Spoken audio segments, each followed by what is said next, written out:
Hello everyone, this is Priyanka and welcome to my channel Life of Pri.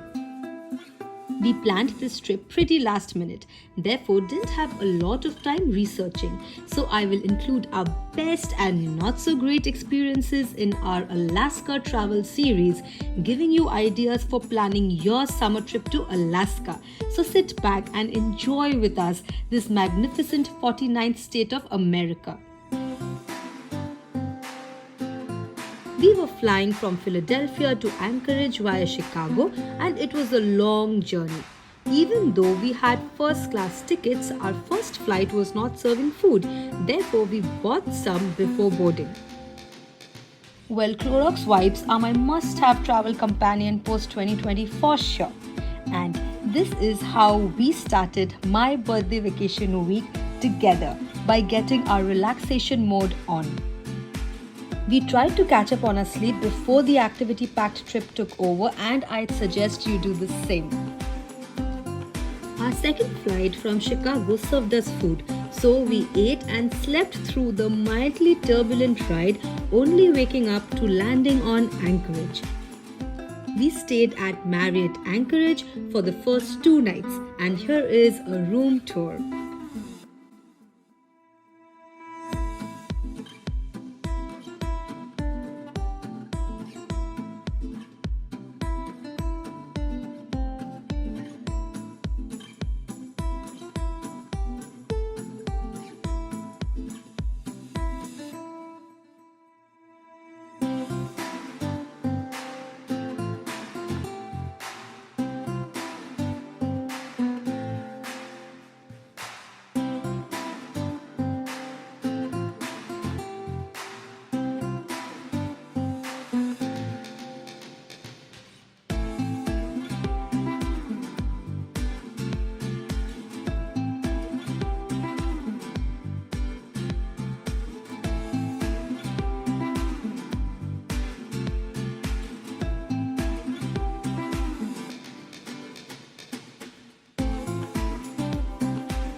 Four hours behind East Coast time zone, we woke up on time the next day and had a yummy breakfast before heading out for a full day of adventure.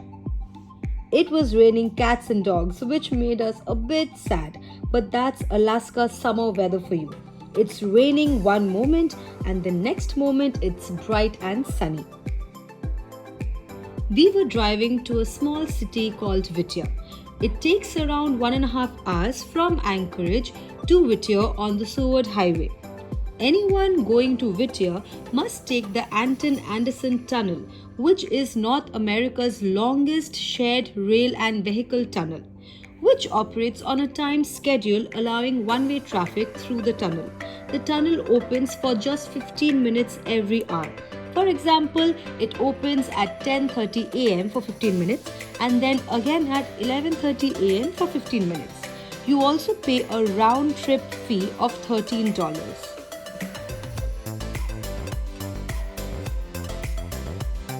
Once we reached the boarding area, we parked at the Cliffside Marina parking lot for $15 and headed to check-in at the ticket office, where we were given our boarding passes, our meal cards, as well as a map indicating the location of our reserved seats.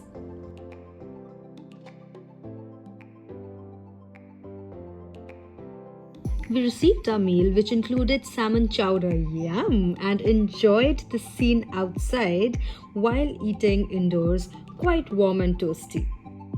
By the way, we are taking the Glacier Quest cruise ride, the incredibly close version by Phillips Cruise and Tours, which is a 45-mile route from Whittier, exploring Passage Canal and the glacier-filled Blackstone Bay. It is tentatively a 4-hour cruise ride. This voyage will take you to wilderness areas bursting with grand mountains and several glaciers. Prince William Sound is America's largest intact marine ecosystem comprised of 15 million years of glaciation. It has over 100 glaciers and many different types of wildlife. The Chugach National Forest surrounds Prince William Sound. This is North America's northernmost rainforest.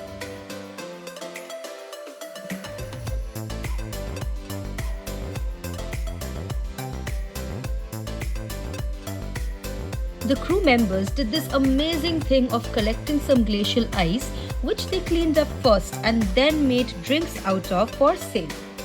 We also got to hold a chunk of this 10,000 years old glacial ice, and trust me, it felt surreal.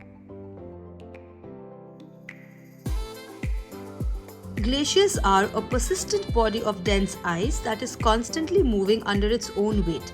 Glaciers form wherever more snow accumulates than is lost each year. Unfortunately, due to global warming, glaciers are melting faster than expected.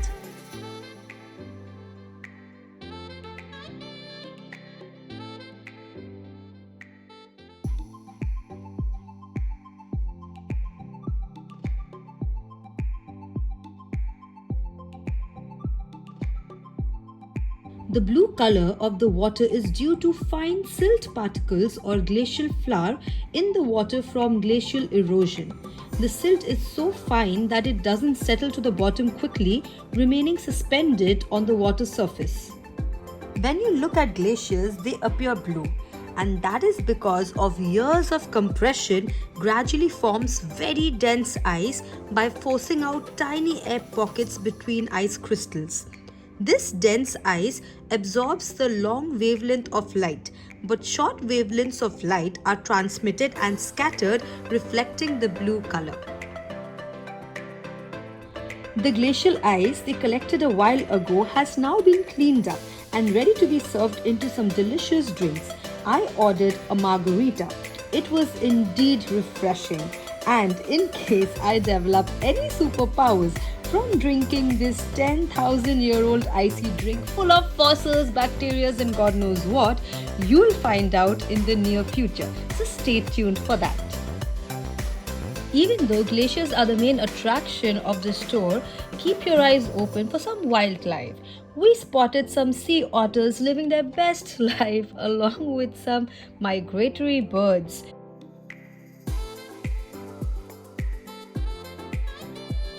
So that was the Glacier Quest tour, and we are now heading back, taking the same Anton Anderson tunnel, which is open on the hour.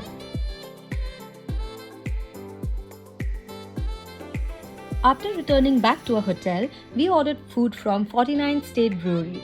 We ordered their king salmon. Mrinal loved it. I had the crab grilled cheese. It was delicious. The best sandwich I've eaten till now. Crab stuffed jalapenos wrapped in bacon. Yum. And their world famous chicken wings, which is like okay. And it was a lot of food for just the two of us. So we were left on a food high once we were done with just half of this meal.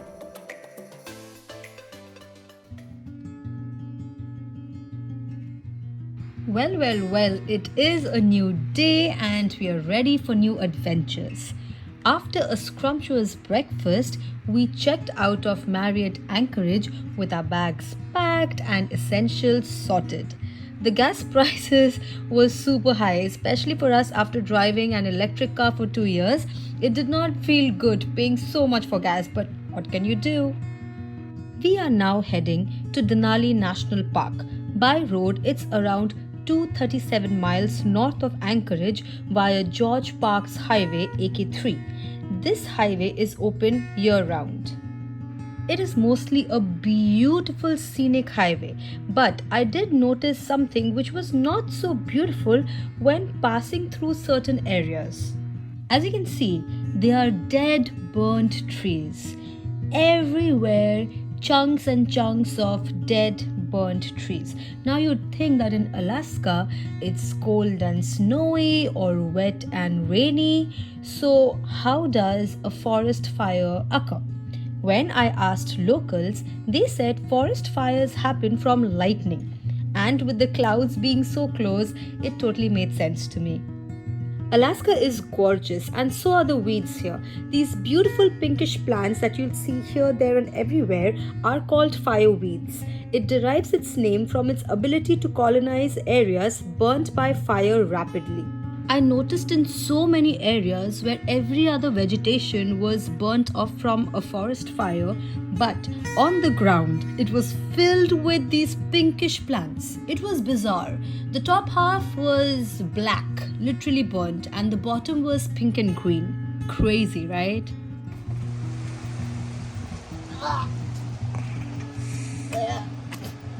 Even the mask didn't help.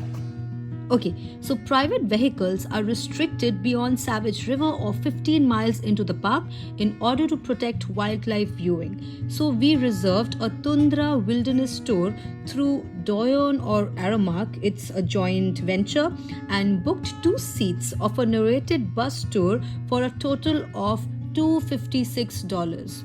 Not worth it, you guys. Honestly, compared to the duration, which was around 5 hours, and the money we paid versus what we saw and the comfort level, it was the most underwhelming part of the entire trip.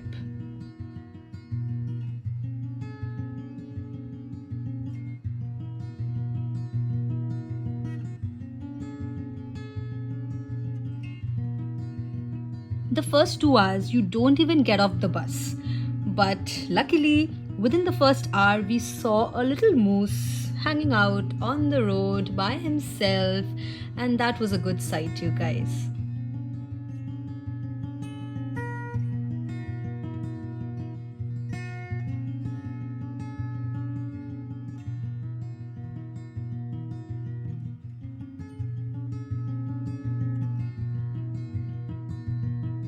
After almost 2 hours of sitting in that bus, your first stop is a rest area where you'll be able to stretch your legs out and use the loo. In all of these restrooms, there's no flush. And do yourself a favor, never peep into the toilet. You don't want to see what's in there. Wear a mask, it'll protect your nose from all the bad odor, and carry a disinfectant wipe because you're really going to need one. Your guide cum driver will talk through a mic and talk about the tundra vegetation, wildlife, and also his own experiences with animals as such over here in this area. But after a while, honestly, it gets just a bit much. It gets boring by just sitting in this uncomfortable bus because you don't really get to go out a lot. We did spot some mountain sheep that our guide tried to show us through the TV screens in the bus, and in reality, they were that far. If you can see them. But other than that, we did spot a few birds that the guide spoke about, but no bears, nothing else that wowed us, nothing that was worth the $256 that we paid as a couple. Don't get me wrong, Denali National Park is beautiful and one must visit this place irrespective of what season it is. It's just that this narrated bus tour wasn't our cup of tea. It didn't live up to the hype, and the amount we paid for it just wasn't worth what we experienced out of it. But we did come to Denali again after a few days, so I'll share some more details about Denali in another video that I'm going to share later. It was getting late, so we picked up some fried rice from a Tibetan food truck and headed to our next destination that I'll be featuring in my next video. So stay tuned for that. Well, these first couple of days here in Alaska was amazing. And here's a packing tip. Please pack clothing in layers as it gets cold, windy, warm or rainy. You can pile on some layers of clothing depending on how the weather is, and you can take off those layers depending how the weather is. I recommend carrying earmuffs, A winter skull cap, gloves, scarf, raincoat, winter jacket, hoodies, fleece bottoms, warm as well as regular socks, and comfortable walking or running shoes. That's it for this video. I hope you enjoyed episode 1 of our Alaska summer trip 2022. Do subscribe to my channel and shower lots and lots of love to this video and to my channel as well. I'll see you soon in episode 2. Until then, bye.